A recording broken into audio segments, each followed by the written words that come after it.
भूगोल का तीसरा चैप्टर अपवाह तंत्र वाला पढ़ लिया। आइए अब जलवायु है जेका में मौसम से संबंधित, तो मौसम और जलवायु के टॉपिक के सुनो।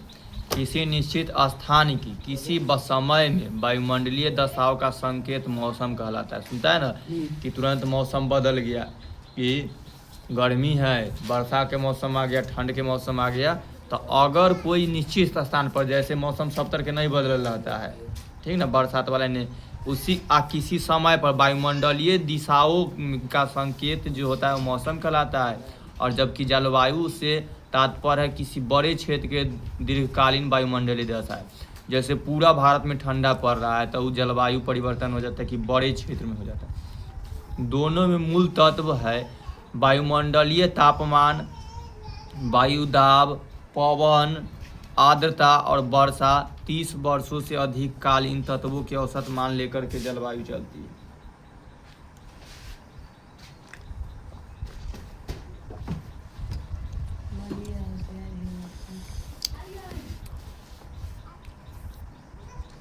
दोनों में मूल तत्व है, दोनों में शामिल कौन कौन रहेगा? वायुमंडलीय तापमान यानी कि कितना गर्मी है से, वायु के दाब, हवा के कितना, हिला के लगेगा, छोड़ो, पवन और आर्द्रता और वर्षा, ठीक, ह्यूमिडिटी वाला में जो कहा जाता है वर्षा। और 30 वर्षों से अधिक काल तक इन तत्वों को औसत मान लेकर ही जलवायु के आंकड़े तैयार किए जाते हैं। तो जलवायु जब भी दिमाग लगाया जाता है तो इतना लंबा समय के पीछे के ज्ञान पता करके तब इन आंकड़ों के आधार पर विश्व को विभिन्न जलवायु प्रदेशों में बांटा जाता है। तब बहुत दिन पीछे के आंकड़ा देखा है कि केकरा यहाँ वर्षा कम होता है, कितना गर्मी है, कितना हवा चलता है। उसके बाद बहुत दिनों बाद सब प्रदेश को अलग अलग भाग में बांटा जाता है कि कम वर्षा वाला इलाका है, ज़्यादा गर्मी वाला इलाका है। क्या आप बता सकते हैं कि भारत की जलवायु किस प्रकार है? तो यहाँ के जलवायु की प्रमुख विशेषताएं क्या है, यह जानना आवश्यक। देखो ने से मानसूनी बोला है। जलवायु की विलक्षणताएं अपने देश पर ध्यान केंद्रित करें। इसके पश्चिम भाग में खास करके राजस्थान में गर्मी का मौसम अत्यंत गर्म हो उठता है, ठीक ना। पश्चिम भाग बोला है तो भारत में उधर पूरब और इधर पश्चिम जब होता है तो इधर मैप में कौन सा दिखाई देता है? राजस्थान, गुजरात भी जाता है। राजस्थान जो इलाका है वो गर्मी के समय में और गर्म हो जाता है। दिन में वहाँ का तापमान 50 डिग्री से लेकर के 55 डिग्री तक के पहुँच जाता है। और जबकि वही जम्मू कश्मीर में के पहलगाम में उन दिनों तापमान 20 डिग्री सेल्सियस के आसपास रहता है, बहुत कम रहता है। यानी कि हिले तो इस जगह पर इलाका पर आदमी घूमे जाता है। राजगीर में थोड़ा ठंडा लगता था कि गरम? ठंडा पूरा कुहा लगल था। पहाड़ी इलाका वाला समय तो हिल गर्मी के दिन में लोग पहाड़ी वाला इलाका में घूमे जाता है, पूरे ठंडा पानी था, पूरे ठंडा। तब उसी तरह ही पहलगाम वाला इलाका है, वहाँ के समय अभी जहाँ 55 डिग्री हो जाएगा वहाँ 20 डिग्री सेल्सियस है तो ठंडा मौसम रहेगा। और कश्मीर के आदर्श में निम्न तापमान -45 डिग्री तक पहुँच जाता है, माइनस में। और मुंबई के दिन का तापमान 30 डिग्री मिलता है। और राजस्थान थार मरुस्थल में गर्मी के दिन बेहद गर्मी होता है तो रात बहुत ठंडी, तापमान गिरते हुए 0 डिग्री सेल्सियस चला जाता है। भारत के किसी और भाग में तापमान अधिक तापांतर नहीं मिलता है। अंडमान और निकोबार द्वीप समूह या केरल में दिन और रात का तापमान लगभग समान ही रहता है। एगो अंडमान द्वीप समूह केरल वाला इलाका के बताया गया है कि यहाँ की जो रहता है से कोई ज़्यादा अंतर न रहता है। यहाँ पर दिनों में उतने गर्मी और रातों में उतने गर्मी, न कि कुछ इलाका के की है कि दिन में जितना गर्मी होगा से कम गर्मी रहेगा रात में, यानी कि रात में हल्का ठंडा मौसम। लेकिन वहाँ के क्या है, यहाँ केरल में दिन और रात का तापमान लगभग समान ही रहता है। तो ये कुछ जगहों का था कि ठंडा के दिन में वहाँ पर तापमान इतना रहता है और गर्मी के दिन में बढ़त घटत इस तरह से। तो कौन जगह पर ही कितना है से वर्षा के विलक्षण भी देखने बनती है। कश्मीर के लद्दाख क्षेत्र में 10 सेंटीमीटर से भी कम वर्षा होती है, नापे के, ठीक ना, वर्षा नापने की एक होती है। वहीं मेघालय में 400 सेंटीमीटर से अधिक वर्षा होती है। तब ना जलवायु को पता चलता है कि वही एगो इलाका है वहाँ कोई वर्षे न है, और एगो इलाका है जहाँ खूब वर्षा हो रहा है। इन स्थानों में वर्षा ऋतु में होती है, पर तमिलनाडु में वर्षा शरद ऋतु में लौटती मानसून हवाओं से हुआ करती है। और हिमालय की ऊंचाइयों पर वर्षण हिमताप के रूप में होता है तो अन्य भागों में जल के रूप में होता है। तो इस तरह बताए कि एक जगह है लद्दाख जहाँ वर्षे न होता है, बहुत कम मात्रा में होता है, और एगो हिमालय है जहाँ पे बहुत वर्षा होता है, कितना डिग्री कितना सेंटीमीटर में, तो 400 सेंटीमीटर तक के मेघालय में वर्षा होता है। वही तमिलनाडु में जो वर्षा होता है जो शरद ऋतु में, अधिकांश शरद ऋतु में मास यानी कि ठंडा वाला समय में वर्षा हो रहा है। और हिमालय की ऊंची वर्षण हिमताप के रूप में जब वो लौटती होती है तब। अगला भारतीय जलवायु की विशेषता। अब हम लोग के भारत के जलवायु तो कुछ दिखा दिया, ये हो तो वहीं कि है। अगले पृष्ठ में दिए गए चित्र भारत के कुछ स्थानों को औसत मानसिक ताप डिग्री सेल्सियस में देख करके दिया गया है कि भारत में कौन इलाका में किसका तापमान कितना रहता है। ठीक ना, देखो यहाँ पे कौन इलाका के बढ़ता है, समय भी दिया गया कि कितना समय के आसपास से कितना है। इन्हें ध्यान पूर्वक देखे तो स्पष्ट हो जाएगा कि एक स्थान से दूसरे स्थान में तापमान और वर्षा की विषमता है। फिर भी हम यह अनुमान लगा ही लेते हैं यहाँ जाड़े और गर्मी के दो स्पष्ट ऋतु तथा वर्षा ऋतु गर्मी में हुआ करती है। किस सर्वेश दिमाग भटक रहा है? ठीक ना, तो सब जगह के इलाका के देखा कि बेंगलोर में, चेन्नई में वर्षा किस तरह से हो रहा है, दिखाई दे रहा है मैं, ठीक ना, कि किस तरह के समय के अनुसार से बढ़ रहा है घट रहा है। ये सब कोडिंग नंबर दिया गया है ताकि राज्य के नाम पता चले। भारतीय जलवायु में मानसूनी एकता देखते बनती है। भारतीय जलवायु की विषमता के कई कारण हैं। ठीक ना, कि भारत की जलवायु सब तरह एक समान न है। जब हम लोग पीछे देख लिए, कहीं बहुत वर्षा हो रहा है तो कहीं वर्षे न है, कहीं बहुत ज़्यादा गर्मी और कहीं ज़्यादा ठंडे इलाका है। तो भारत की स्थिति मुख्यतः उष्ण कटिबंधीय में है। तो भारत की स्थिति कैसी है? उष्ण कटिबंधीय है, अतः जलवायु उष्ण रहा करते हैं। उष्ण मतलब गर्मी वाला है, ठीक ना। यह हिंद महासागर के शीर्ष पर है, तो नीचे से हिंद महासागर दिखाई देता है और उसका ऊपर है, इसीलिए इसको कहा जाता है हिंद महासागर के शीर्ष पर है। फिर अरब सागर एवं बंगाल सागर, जो बंगाल की खाड़ी है, भूमि से सटे सूर्य उत्तर तक फैले हुए या दोनों दोनों सागर फैला हुआ है। यहाँ से चलने वाले पवन भरपूर आर्द्रता के लिए पहुँचते हैं और भारी वर्षा करते हैं। यह समुद्र के इलाका वाला जितना हवा चलता है उसी के कारण फिर वर्षा होता है। इस देश का विस्तार दक्षिण उत्तर दक्षिण दिशा में या पूर्व पश्चिम दिशा में हजारों किलोमीटर में है, जिसे वर्षा करने वाले बादल एक छोर से दूसरे छोर तक पहुँचे अपनी सारी आर्द्रता समाप्त कर देते हैं। ठीक ना, तो जो वर्षा करने वाले बादल जो हुए, ताकि सब पानी से उठ करके ऊपर में बादल बनता है, समुद्र वाला इलाका से बादल बनता है तो वजन ही बनल रहेगा। अब वहाँ से लेकर के अपना ओरी तक के आते आते यानी कि उत्तर के भारत के तरफ आते उसकी आर्द्रता समाप्त हो जाता है।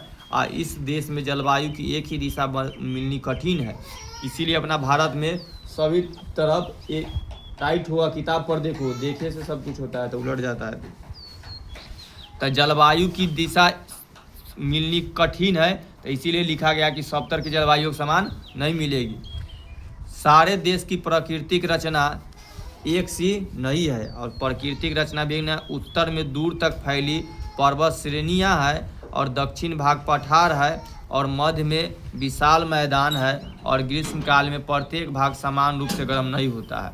तो कई इलाका कहते हैं हम लोग पठार मैदान पर्वत श्रेणी के पढ़ ली है, तो बोल दिए कि दक्षिण में पठार है, मध्य में विशाल मैदान है, और ग्रीष्मकाल में यानी कि गर्मी के समय में प्रत्येक भाग समान रूप से गर्म नहीं होता है। जब देखिए लिया कि एकरे वजह सबके वजह से गर्मी में सब जगह एक समान गर्मी नहीं पड़ता है। जैसे राजगीर में आके आया तो वहाँ ठंडा मौसम है, जितना पहाड़ी इलाका हिल स्टेशन में भी घूमे जाएगा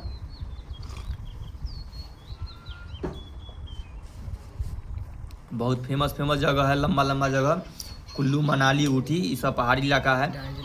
दार्जिलिंग यहाँ सब लोग जाता है घूमे, एकदम ठंडा वाला मौसम लगेगा कि पूरा मोटा कपड़ा पहन लो अभी के समय में, वैसा फील होगा। तो इसीलिए समान रूप से गर्मी भी सब तरफ समान न है, कोई जो इलाका में बहुत गर्मी कोई इलाका में गर्मी है। तो इसीलिए लोग के अभी भी ग्रीष्मकालीन और शीतकालीन घर बनाता है पैसा वाला सब, कि गर्मी में ठीक ना जाकर राजगीर में रहेगा, और जब यह ठंडा के मौसम आएगा तो यह अलग वाला इलाका में रहेगा, यानी कि गर्मी के समय में वहाँ वाला रहेगा जहाँ ठंडा वाला इलाका है। तो दो जगह बने ले रहता है। कई गो के राजधानी भी 2 जगह है, जैसे जम्मू कश्मीर वाला इलाका है, 2 जगह है, एगो ग्रीष्मकालीन एगो शीतकालीन राजधानी। कि गर्मी रहेगा तो तनका सानी ठंडा वाला इलाका में जा कर के रहेगा, और जहाँ ठंडा रहेगा तो जहाँ गर्मी ज़्यादा पड़ता है वहाँ वाला इलाका में रहता है। भाग मैदान की अपेक्षा ठंड रहता है। अगले देखो, पहाड़ी भाग मैदान की अपेक्षा ठंड रहते हैं। तो जितना भी पहाड़ी इलाका है मैदान वाला इलाका से ठंडा रहता है। फिर हिमालय पहाड़ उत्तरी सर्द हवा को रोक कर के उत्तरी मैदान के कड़ाके की सर्दी से बचाता है, और अक्षांश की स्थिति चीन की तरफ तापमान गिरने नहीं देता है, और दक्षिण से आने वाली मानसूनी हवाओं को ऊपर उठा करके भारी वर्षा करवाता है। हिमपात भी होता है, हिमपात यानी बर्फ भी गिरता है। इसी प्रकार पश्चिमी घाट जो सह्याद्री कहा जाता है, और दक्षिण पश्चिम से आने वाली आर्द्र हवाओं को रोक कर के अधिक वर्षा लेता है, और पूर्वी भाग को विषछाया से में डाल देता है। रैन सॉइडो के यानी कि पूरा ओकरा जब बादल घेरे हुए रहता है उस तरह का लक्षण दिखाई देने लगता है, पूरा बादल होल है। तो जो दक्षिण भाग से आने वाली आर्द्र हवा उसके अनुसार से वर्षा को रोक देता है। और पूर्वी भाग से पहाड़ों की स्थिति इस देश में वर्षा का निर्धारण करती है। अब पहाड़ के कारण से ही वर्षा करेगा कि बादल जी और हवा जो बह के जा रहा है उसको रोक करके रखता है पर्वतीय लोग। अगर अपना सके बादल बनता है और हवा के वजह से उठ करके जाता है, ठीक ना, श्रीलंका की तरफ से, और बहते जाएगा तो राजस्थान में जो पर्वत सहसी, ठीक ना, जो अभी कट रहा है वो वाला, या हिमालय पर्वत है वही रोकता है, जिसके वजह से टकरा करके हम लोग के भारत में वर्षा हो जाता है। न तो बादल बहते बहते कहाँ चल जाता है, चीन की तरफ चल जाता है, तो अपना भारत में वर्षे नहीं होता। तो वही दिशा टकरा करके जिन्ने तिन्ने है तो बादल को रोक करके, या शॉर्ट में समझाए हैं, तो इस तरह से काम करता है। तो इस देश में वर्षा का निर्धारण करती है। तो पहाड़ों की जो स्थिति है कि जिन्ने तिन्ने पहाड़ जो बनल है उसी के वजह से वर्षा की निर्धारित भी करते हैं कि कौन दिशा में होगा। 3 को टॉपिक पढ़ लिए। चौथा टॉपिक है वायु दाब की पेटिया को खिसकने का भी प्रभाव महत्वपूर्ण माना जाता है, और हवा की पेटी के। अब भारतीय जलवायु को प्रभावित करने वाले कारक की केकरा वजह से भारत की जलवायु बदलते रहता है। तनका सही से देख लेते हैं। देखो यहाँ दिल्ली है, जोधपुर है, मुंबई, नागपुर, बेंगलुरु, कन्नई, कोलकाता। अब ओकरा अनुसार से अगर दिल्ली के देखा जा रहा है, ठीक ना, तो ये समय से धीरे धीरे बढ़ रहा है, और फिर एक समय आएगा तो घटते जाएगा। और जे राज्य शिलोंग के लिए सब पर के तब मैपिंग से दिखाया कि कितना डिग्री सेंटीमीटर, चलो ज़्यादा नहीं समझ। भारतीय जलवायु को प्रभावित करने वाले कारक कौन कौन है। तब भारतीय जल कारक के समझ लें कि कारण समझ लेना कि भारतीय जलवायु को केकरा के वजह से बदल रहा है। कुछ टॉपिक यहाँ भी रहते हैं, कथी है। तो प्रभावित करने में 5 कारक है। कितने हैं? 5। एक अक्षांशीय स्थिति और आकार, कि कौन इलाका कौन से अक्षांश पर है ना, उसके कारण से वहाँ पर गर्मी ठंडा लगेगा। जैसे जो आप भूमध्य रेखा के बारे में पढ़ा रहे थे तब बताए थे कि जे देश से भूमध्य रेखा यानी कि जो मध्य रेखा कहा जाता है, विषुवत रेखा, वो गुजरता है ना, ऊपर सूर्य की जो किरण होता है डायरेक्ट पड़ता है, जिसके कारण से वहाँ पर बहुत गर्मी पड़ेगा तो वहाँ के लोग काला हो जाता है। तो ये अक्षांशीय के, और जहाँ पर यू न है वहाँ के लोग पर सूर्य की रोशनी कम गर्मी पड़ रहा है तो वहाँ के लोग उजला हो जाता है और सॉफ्ट आदमी रहता है। ऊंच वाच, वायु दाब और पवन, जल एवं स्थल का वितरण और जेट धाराएँ, तो एक बारे में एक करके पढ़ते हैं। अक्षांशीय स्थिति और आकार, भारत की स्थिति 8 डिग्री उत्तर से लेकर के 37 डिग्री उत्तरी अक्षांश में के बीच है। हम लोग जब पहला चैप्टर पढ़े थे उसी में भी पढ़े थे भारत के अक्षांश कितना है, तो 8 डिग्री उत्तर से लेकर के, ये देखो है ना, 8 डिग्री 4 सेकेंड से लेकर के 37 डिग्री 6 सेकेंड, एक 38 डिग्री बना दिया गया है, एक 8 डिग्री, क्योंकि ये 5 से कम रहेगा रफली में तो इन्हें कर दो, 5 से ज़्यादा रहेगा तो इन्हें 38 हो गया, इन्हें 8 रह गया। तो ये लाइन को लिखा गया है 8 डिग्री उत्तरी अक्षांश से लेकर के 37 डिग्री उत्तरी अक्षांश के बीच पड़ता है। तब भारत की स्थिति उत्तरी अक्षांश कितना से कितना है, 8 डिग्री से 37 डिग्री। अब आगे, अर्थात इसका दक्षिणी भाग विषुवत रेखा के समीप है। तो जो दक्षिण वाला भाग है जहाँ पर केरल कर्नाटक वाला पड़ता है, तमिलनाडु, वो विषुवत रेखा से सटल है, और फलस्वरूप दक्षिणी भाग सालों भर अधिक गर्म रहता है। इसी के कारण हम लोग जो भारत के मैप यहाँ दिखाई दे रहा है, ठीक ना, तो ये भारत है, आ ई जे लाइनिंग हम लोग लेकर जा रहा है ये विषुवत रेखा है। तो देखो एक वजह से विषुवत रेखा के नज़दीक आ जाता है, जिसकी वजह से यहाँ वाला इलाका है ये पर गर्मी ज़्यादा पड़ता है, तो सालों भर ज़्यादा गर्मी पड़ते रहता है। तो वही लाइन लिखा गया है। तो जिस स्थिति में सालों भर अधिक गर्मी रहा करता है, तो दक्षिण भाग के जो मैप में जो दिखाई दे रहा है बेंगलुरु चेन्नई शहर में जाएगा अगर कभी रहने के लिए, वहाँ पर बहुत गर्मी पड़ेगा। कर्क रेखा भारत के 2 बराबर भागों में बांटती है। हम लोग कई बार पढ़ चुका है, भारत के 2 भागों में बांटने वाली रेखा का नाम क्या है सर्वेश? कर्क रेखा। कर्क रेखा भारत के कितने राज्यों से होकर गुजरती है? 2 8 गो राज्य से होकर गुजर। मित्र पर गमछा हजार ठीक से बताए थे कि कौन कौन राज्य में गुजरता है, सब भूल जाता है।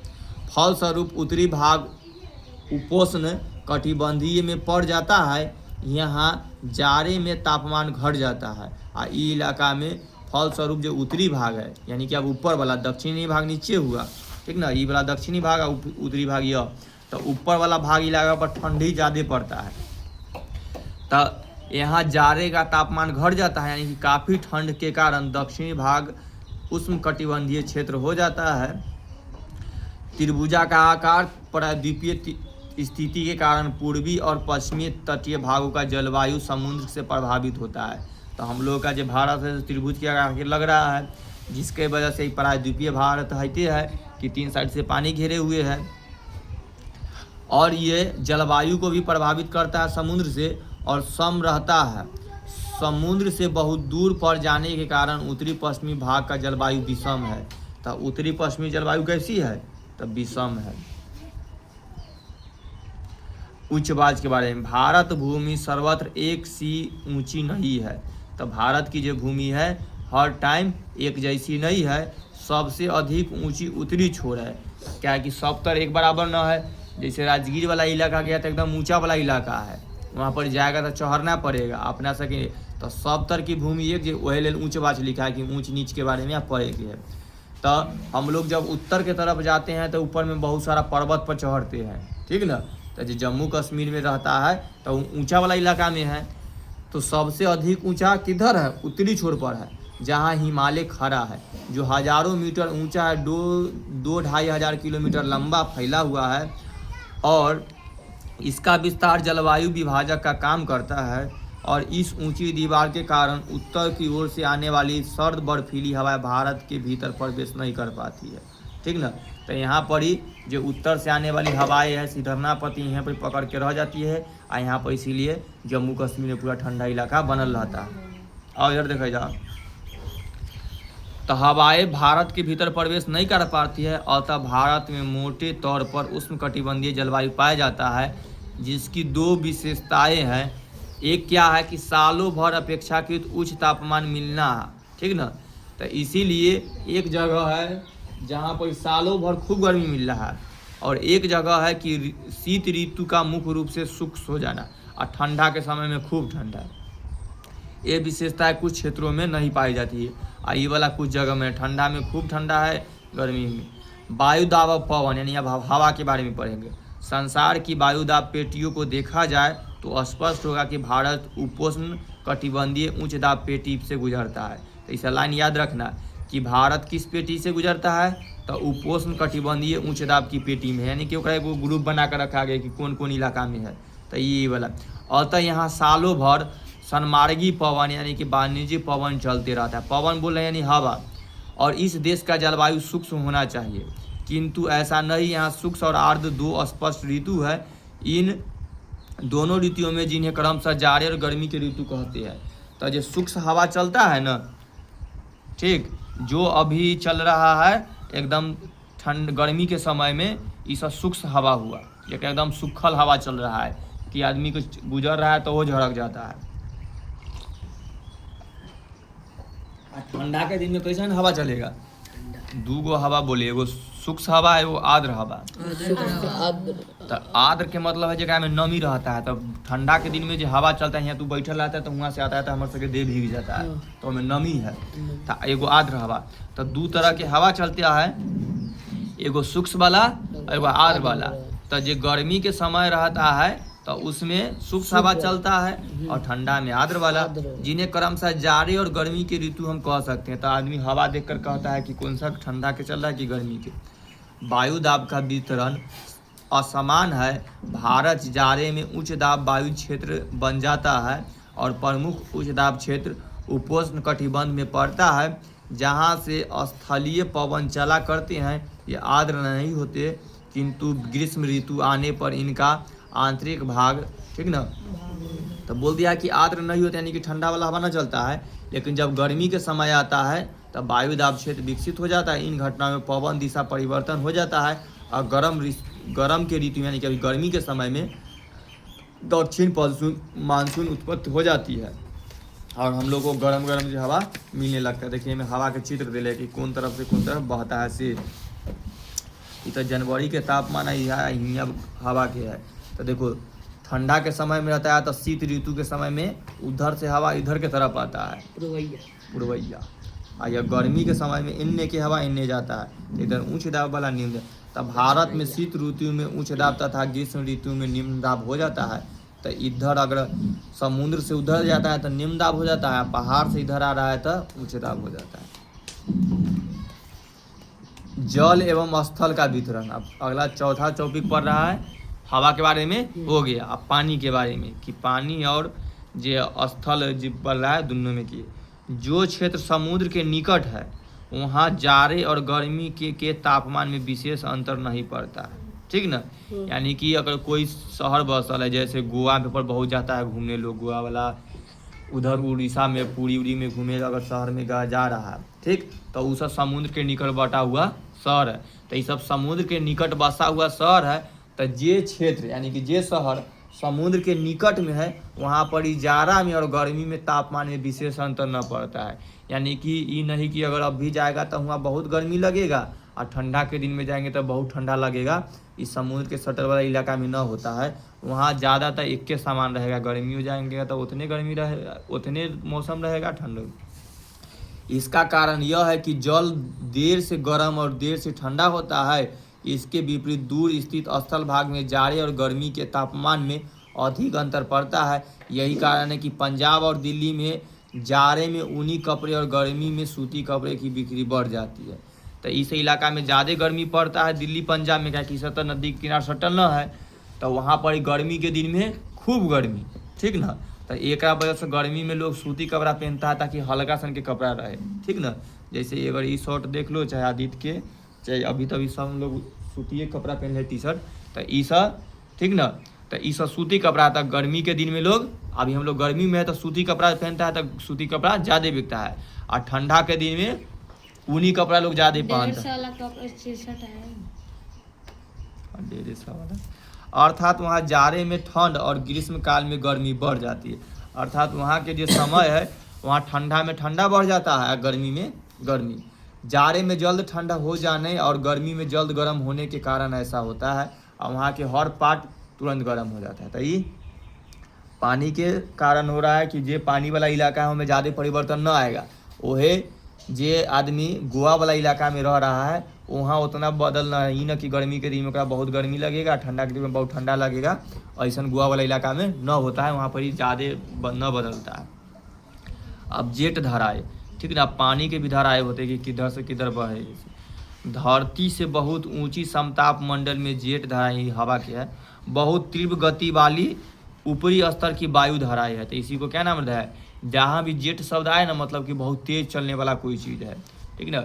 एगो होता है हवाई जहाज, वो नॉर्मल स्पीड चलता है, हाँ, और वही एगो बहुत स्पीड चले वाला होता है। जे हाँ देखो जे आदमी, हाँ, क्योंकि आदमी के लेकर उनका जाके सामान उमान लेकर जाए वाला है वो नॉर्मल स्पीड से चलेगा। आर्मी वाला की तो बहुत जल्दी पहुंचना होता है तो वो कर सके हवाई जहाज बहुत ज़्यादा स्पीड वाला रहता है।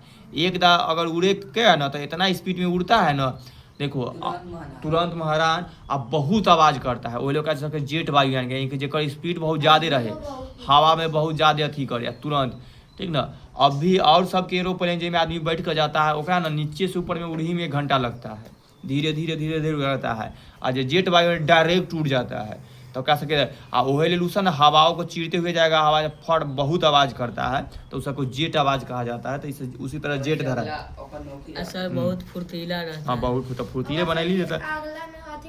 अब कहीं अटैक हो गया, कहेगा कि आदित्य ये वायुयान के लेकर जाओ, तो तू ऊपरे जाए में घंटा लगा देगा, तब तू सीधा चलेगा। बस ऊपर पहुंचेंगे, वो बात फेंकेगा, खत्म, बात खत्म। आ जेट यान है कि डायरेक्ट उड़ जाएगा, न ऊपर जाके न एकदम स्पीड। सोचे समझे के मौके नहीं तो इसीलिए जो फोर्स लोग के पास होता है जेट वायुयान होता है एकदम ताबड़तोड़, सब कुछ से लैस, यानी कि पूरा बंदूक बम उन सब भरल, बैठे बैठे बटन टिपो आ जेकर टकला पर गिरा ना गिरा दो, टकला दो चीज बस पाकिस्तान की गर्दा उड़ा देता है। आगे देखो करता है। ये जेट वायु धाराएं सक्रिय पट्टी में चलती है और शीत ऋतु में इनकी स्थिति हिमालय के दक्षिण रहती है, जबकि ग्रीष्म ऋतु में खिसक कर के उत्तर की ओर हो जाती है। ठीक ना। तो जेट वायु हवा के बारे में है कि बहुत तेज से चलता है ऊपर में, और ये जेट धाराएं सक्रिय पट्टी में चलती है और शीत ऋतु में इसके हिमालय से दक्षिण रहती है, और जबकि गर्मी के महीना में खिसक कर के उत्तर की ओर आ जाती है। और जाड़े में पश्चिम विक्षोभ के आगमन से जेट धाराएं के कारण आसानी से होता है और उनसे वर्षा होती है। और ये हवा बादल के खींच करके इसमें वर्षा करवा देता है, जहाँ 27 डिग्री उत्तर से लेकर के 30 डिग्री उत्तरी अक्षांश के ऊपर पूर्वी जेट वायुधारा विकसित होती है। तो इतना ऊपर में जाता है ना, तब ये हवा विकसित होता है। यह उत्तरी भारत में मानसून प्रकोप के लिए उत्तरदायी है। ठीक ना। प्रकोप आकाश वर्षा मेघ से भर जाता है और आंधी तूफान तथा गर्जन तर्जन के साथ मूसलाधार वर्षा वृष्टि होने लगती है। तो जब ये तेज धाराएं चलता है तब बादल के लाकर खूब वर्षा करवा देता है। ठीक ना। और आकाश की वर्षा मेघ से भर जाता है और आंधी तूफान भी बहुत स्पीड में चल जाता है। अब सुनो थोड़ा सा के लक्षण की हुआ, पढ़ा तो रहे हैं यहाँ वाला के भारतीय मानसून के। हम पाकिस्तान के नाम लिए तो तुझे शाह आलम पर कहला ताक रहा है, वो पाकिस्तानी है। ये प्रिंस हंस रहा है। तब तो तू सब अपने से हम लोग का कोई भी अगर हो ना, तब कोई भी आदमी है जैसी देखता है कि धर्म बदला तो तुरंत आदमी तू चेंज कर लेता है। ई से थोड़ी ना मतलब ओकर। अच्छा ठीक है, नीचे वाला खाली ओकर। अच्छा ठीक, ओकर धर्म से अगर कोई टॉपिक पर हम लोग चर्चा करते तो शाह आलम पर देखता तो समझ सकता। हम तो लोग कोई अलग देश के बात के आई ले तू झगड़ा करवा देगा फालतू लड़का। कोई शाह आलम दूसरा आदमी है, वही ना, वो चीन के आदमी है। समझ देखो हाँ अब सब छोटे हैं। चलो कर देते ये तो लाइन पढ़ ही दिया इसे। तो आकाश में जब वर्षा मेघ भर जाता है तो और आंधी तूफान भयंकर होता है तथा गर्जन तर्जन के साथ मूसलाधार वृष्टि होने लगती है और भयंकर वर्षा होता है, जो जेट धाराएं मतलब यानी कि बहुत भयंकर वाला हवा चलती है। तब ये लाइन खत्म होने दो। भारतीय मानसून और इसकी विशेषताएं क्या है। तब मानसून शब्द अरबी भाषा में मौसम शब्द से बना है। ठीक ना। अरबी फारसी जो होता है यही भाषा में होता है। तो ये मानसून शब्द कहाँ से आया है, मौसम शब्द से बना है, जिसका अर्थ क्या होता है, ऋतु होता है, जिसको अंग्रेजी में सीजन लिखा गया है। ठीक ना। जो हम लोग ऋतु पढ़ते हैं, मानसून का प्रयोग ऐसे ऋतु के लिए किया जाता है जिसे पर्वत दिशा पूरी तरह से उलट जाती है, और मानसून का प्रसार 20 डिग्री उत्तरी और 20 डिग्री दक्षिणी अक्षांश के बीच स्थित उष्णकटिबंधीय भूभागों पर मिलता है, किंतु भारतीय उपमहाद्वीप में यह हिमालय के विस्तार से अधिक प्रभावित होता है। भारत में अधिकतर वर्षा देखो कितना होता है, 80 डिग्री मानसूनी पवनों से हुआ है, जो जून से सितंबर तक होता है। तो जून में तो खूब गर्मी रहता है, और यह जून के अंतिम होते होते जुलाई में वर्षा स्टार्ट हो जाता है। अधिकतर टाइम देखेगा कि ये महीना के 25 से 26 जून से लेकर के 5 से 6 जुलाई तक के वर्षा स्टार्ट हो जाएगा। अब वर्षा तैयार से होगा, खूब होगा, और उनमें से 80% वर्षा किसके कारण है, मानसूनी पवनों के कारण होता है। तो जून से सितंबर, सितंबर से अक्टूबर तक चलता है। अक्टूबर में हम लोग के जो दुर्गा माता का पूजा होता है, ठीक ना, आसीन वाला महीना, तहिया तक के थोड़ा मोड़ा होते रहता है, देखबे करता है, मेला घूमे जाता है, वर्षा हो जाता है। और मानसून के रचना तंत्र में जेट वायु धाराओं की भूमि अत्यंत महत्वपूर्ण मानी जाती है। अब इसकी भविष्यवाणी तक की जाने लगी है। तो पहले के लोग भी भविष्यवाणी कर देता था कि वर्षा ऐसे आपके साइंटिस्ट लोग को भी पता चल जाता है कितना वर्षा होगा, कौन इलाका में वर्षा होगा ना होगा, बादल के अंदाज लगा करके, ठीक ना। एकर विशेषता है कि कहा है, तो चलो अगला दिन पढ़े। सर ये बहुत टाइम है अखनी, तब कह रहा कि छोड़ देखिए ये टाइम बहुत टाइम कहाँ है, 6 बज रहा है, बहुत टाइम है। 5:58 मिनट बाकी है अभी। 2 मिनट में इसको खत्म कर दीजिए। ई बना कर। दीजिए, हाँ सर जी, उतना ले जा। बना दीजिए। ठीक। अब मानसून की प्रमुख विशेषताएं निम्नलिखित है। उच्च तापमान मिलता है जहाँ भी मानसून वाला इलाका। देखो मानसून जो हम लोग कहे कि मानसून किसे कहे, तो मौसम शब्द से आया है। पूरा कर दीजिए खत्म सर जी। किताब हाँ। न पूरा न होगा, ई पेज जा, ई पूरा है। न तैयो नहीं होगा, बोलते बोलते हालत खराब। 2.5 पे लागू है। बढ़ाइए ना सर जी, 2 मिनट ऐसे बेकार चल। चलो, तो जो मानसून है ओकर है कि उच्च तापमान मिलता है, खासकर मई जून में जब सूर्य की किरणें अधिक पड़ती है, ठीक ना। तो मई तो खत्म हो गया हम लोग के, हम लोग अभी है जून में। तो सबसे ज्यादा गर्मी है मई जून में मिलता है, यह जून भर चलेगा। जून जैसी खूब गर्मी पड़ेगा, बीच में अचानक देखना एकाएक वर्षा गिरेगा, तो यहाँ से वर्षा लगातार हो जाएगा। जूली हटाओ हाथ। और औसत कितना रहता है, 30 डिग्री सेल्सियस रहता है, ठीक ना। यानी कि कम से कम रहेगा कोई इलाका में तो 30 डिग्री सेल्सियस रहेगा। और दिन में, रात के समय कर दिया है, और दिन में 48 डिग्री सेल्सियस तक ही हो जाता है। अब ये कहीं 42-43 तो अपना से इलाका में रहता है। रातों में कल शाम में देख रहे हैं तो 35 डिग्री था, 39 था। हाँ। और दिसंबर में जब सूर्य की किरणें तिरछी पड़ती है तो तापमान 15 डिग्री सेल्सियस हो जाता है। तो ये मई जून में खूब गर्मी, और कथी आज दिसंबर में पूरा ठंडा 15 डिग्री सेल्सियस होता है। जनवरी में तो पूरा ठंडा लगे लगता है। हाँ, वही दिसंबर और जनवरी एकदम भयंकर है। जनवरी के बाद फिर बढ़े लगता है। गर्मी और जाड़े के स्पष्ट ऋतु होता है। यह ऋतु कहने का में गर्मी और जाड़ा स्पष्ट होता है। वर्षा की ऋतु गर्मी के बाद आता है, ठीक ना। तो वर्षा ऋतु के बाद आता है गर्मी ऋतु के, ठीक ना। अगर बसंत ऋतु के 4 गो काउंट करके दिया जाए तो 5 गो, तो मेन बस 3 गो में हो जाता है, या 4 गो रख देते हैं कि अभी ग्रीष्म ऋतु चला गर्मी वाला, उसके बाद वर्षा ऋतु आएगा, वर्षा ऋतु के बाद ठंडा ऋतु समझ लो, फिर बसंत ऋतु का फिर गर्मी हो जाता है। बसंत मतलब कि दोनों वाला के काउंट कर दिए, पतझड़ और सब के आगे सुनो। तो ये वर्षा ऋतु में मूसलाधार वर्षा होना है रे। और संसार में अधिकतम वर्षा मानसून जलवायु में ही होती है, ठीक ना। तो संसार में अधिकतम वर्षा यही मानसूनी जलवायु में होती है। और ऋतु परिवर्तन के साथ इसमें हवा की भी दिशा उलट जाती है, ठीक ना। तो हवा भी ठंडा ठंडा वाला बहने लगती है। और वर्षा पर्वतीय प्रकार की होती है, चक्रवातीय वर्षा भी करती है। इस समय में चक्रवात वाला भी वर्षा समुद्र में उठता है। वर्षा की अनियमितता और अनिश्चितता के फलस्वरूप कभी कभी अकाल तो कहीं स्थिति उत्पन्न हो जाती है। तो कुछ इलाका में वर्षा बहुत कम होता है, ठीक ना, जिसके वजह से वहाँ पर क्या पड़ जाएगा, अकाल। और कुछ इलाका में इतना ना वर्षा हो जाता है कि वहाँ बाढ़ ही आ जाता है। और धान और जूट की फसलें मानसून जलवायु की ही देन है। तो स्पेशल वर्षा के दिन में ही ये दोनों फसल होता है। अभी देखो अधिकतर के बैठे जा से अभी अधिकतर के खेत क्या हुआ, पड़ती है, कुछ नहीं रोपेगा कि खूब गर्मी है, गर्मी में पानी। एकरा बाद वर्षा आ जाएगा, तो वर्षा के समय में जानता है कि खूब वर्षा होगा, यानी कि खेत में पानी खूब रहेगा।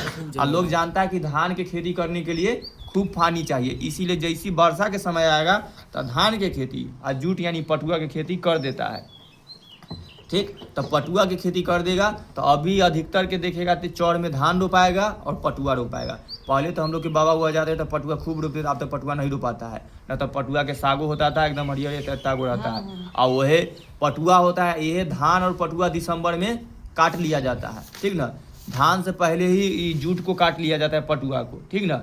आ ओकरे से छील छाल कर वर्षा के पानी गवरा में रख ले रहता है, सरा देता है, छिलका छिलका निकाल लेता है, तो संठी बचता है। और दीपावली में संठी भाजने लगते हैं हम लोग, ठीक। आ ओकरा बाद धान झाड़ लेता है लोग, और धान झाड़ करके वह जनवरी में दही चूड़ा खा देता है। तो इस तरह से फसल के अनुसार, मौसम के अनुसार भी फसल होता है। जैसे अभी गर्मी के मौसम है तो गर्मी वाला फसल कौन कौन रोपल है, गेहूँ नहीं है, गेहूँ कट गया। भयंकर गर्मी में वही तरबूजा खरबूजा चलता है, लालमी वाला, लीची, वो तो फल में, हाँ आम, वो सब फल में है, ठीक। वो मान लो कि सब जितना फल, आम लीची लालमी पीलमी कथी है, मैंगो के छोड़ दिया। चलो जाओ अगला दिन वर्षा ऋतु के अनुसार से सब टॉपिक हम लोग